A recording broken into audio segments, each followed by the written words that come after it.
Mais si on s'intéresse, c'est-à-dire aux molécules bleues, ces molécules bleues, elles deviennent l'analyte et les autres, elles deviennent interférents.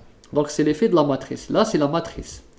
Donc un échantillon, il contient l'analyte et l'interférent. L'analyte, c'est ce qui nous intéresse, c'est ce qu'on veut. Là, c'est la molécule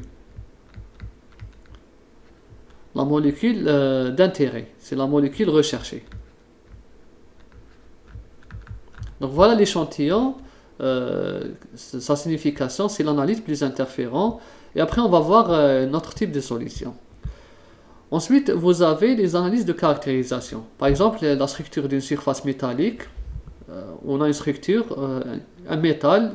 Bon, à l'échelle macroscopique, on ne peut pas voir. À l'échelle macroscopique, c'est une surface lisse.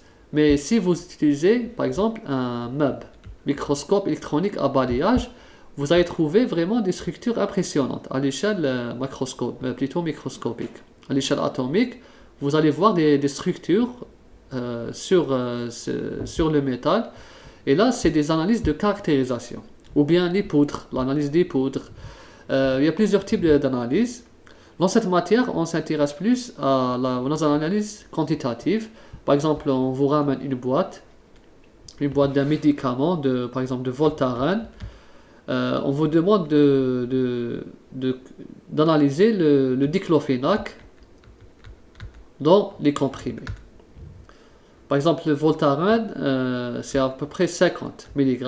Donc vous allez vérifier, est-ce que vraiment les comprimés de ce Voltaren, ils contiennent une masse de 50 mg de diclofénac. C'est ça l'analyse quantitative. Donc vous allez d'abord identifier, c'est-à-dire que vous allez vraiment vérifier est-ce qu'il y a déjà le diclofénac dans chaque comprimé. Ensuite, vous allez déterminer sa teneur. Les sommaires de cette matière, méthode d'analyse quantitative. On va commencer par parler des outils de la chimie analytique. Les outils de base, là c'est un rappel. Vous pouvez joindre à ce rappel la playlist. Vous allez trouver la playlist sur la même chaîne. Playlist. Les mesures en chimie. Mesures en chimie. Dans ces mesures en chimie, vous allez, c'est-à-dire compléter avec ce premier cours. Ensuite, on va parler de la sélection d'une méthode analytique. Sur quelle base on va choisir une méthode d'analyse? Ensuite, on va parler de l'évaluation des données analytiques. Quand vous faites une méthode d'analyse ou bien vous analysez, comment vous allez évaluer vos données analytiques? Comment, c'est-à-dire les techniques qu'on utilise pour évaluer nos données analytiques. Est-ce que c'est des données acceptées ou non? On va parler aussi de la partie étalonnage des méthodes d'analyse. Comment on fait là, c'est surtout la partie quantitative. On va voir les méthodes d'étalonnage en chimie analytique.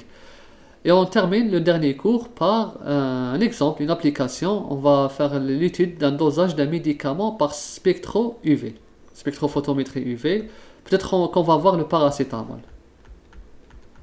Le paracétamol, dans un comprimé, on va voir de la préparation de l'échantillon jusqu'à le calcul de sa teneur, jusqu'à le dosage. On va voir comment on fait. Donc il faut passer par ça. Une fois qu'on est passé par là, on va comprendre comment on fait une analyse d'un médicament. Là, c'est un produit fini. Et dans cette matière, on va s'intéresser beaucoup aux comprimés. On va plus s'intéresser aux comprimés.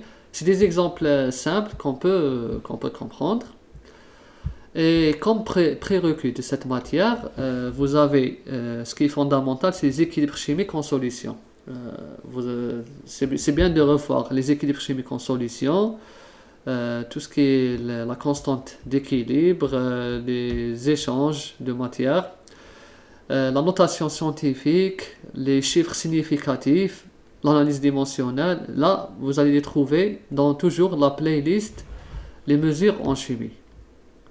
Les mesures en chimie. C'est la même playlist que celle-ci. Vous allez les retrouver là. Vous consultez la playlist mesures en chimie. Là, vous allez les trouver.